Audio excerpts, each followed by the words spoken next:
Presentamos unha moción para este pleno, para este vindeiro pleno do mes de setembro, do 3 de setembro, no que queremos poñer primeiro en valor este centro de saúde, o Centro de Saúde Mariña Mansa.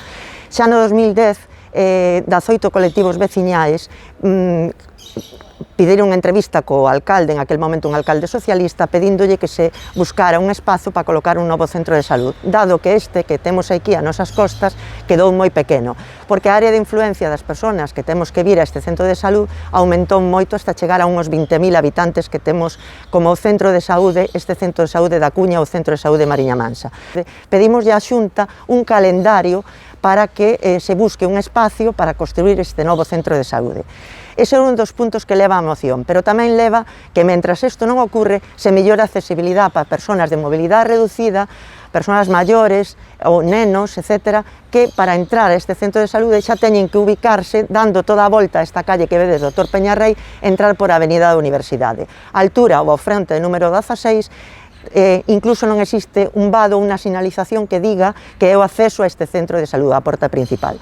Por elo, nos pedimos que se mellore a accesibilidade, correxindo unha serie de eivas que hai nesta zona, colocando outro paso de peóns probablemente aquí en Vasco Díaz Tanco e facendo un rebaixe da acera, sería máis fácil entrar á porta principal, e así unha serie de melloras que temos e que presentaremos cando presentemos esta moción no pleno do vindeiro 3 de setembro. O Partido Socialista sempre estuvo cos barrios.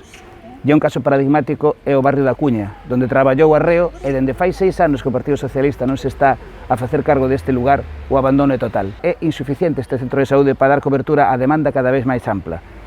E no ámbito da mobilidade, temos que os accesos son totalmente inapropiados. Son accesos con mal estado, accesos difíciles e moitas veces bloqueados. Ten responsabilidade o Concello de Ourense, que ten que facilitar eses accesos. Ten responsabilidade a Xunta de Galicia, que ten que acometer reformas mentre non se faga o centro de saúde que pediu o Partido Socialista no ano 2017 e que foi apoiado por todos os grupos políticos.